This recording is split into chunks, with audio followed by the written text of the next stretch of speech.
Hello বন্ধুরা, তো আজকে আমাদের বাড়িতে হচ্ছে পিকনিক না ঠিক সবাই মিলে আমরা আজকে বাড়িতে খিচুড়ি রান্না হবে আর সঙ্গে কিছু সবজি।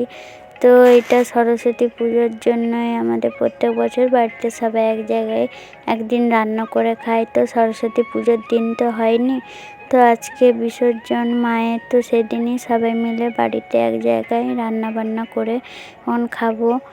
তো এই দেখো এখন এখানে মশলা কষানো হচ্ছে সবজির, আর ওই পাশে খিচুড়ি বসানো হয়েছে। আর আমি এমন দিকে বসেছি যে সব ধোঁয়া আমার চোখে এসে পড়ছে। তারপর আর খাওয়ার সময় ভিডিও করা হয়নি, তো লাস্টে ওই খিচুড়িটা বেশি হয়েছিল তো ওটাই ভিডিও করলাম। তারপরে সন্ধ্যাবেলা মাকে বরণ করে নিচ্ছে, তো সবাই মিলে খুব আনন্দ করলাম এই 3 দিন। আর তারপর মায়ের এখন ঘট বিসর্জন দেওয়া হবে। তো প্রত্যেক বছরই আমরা বাড়িতে এরকম ছোটোখাটো পুজো করে থাকি। আর আমার ভিডিওগুলো কেমন লাগে সবাই একটু কমেন্টে জানাবে আর আমাকে একটু সাপোর্ট করবে।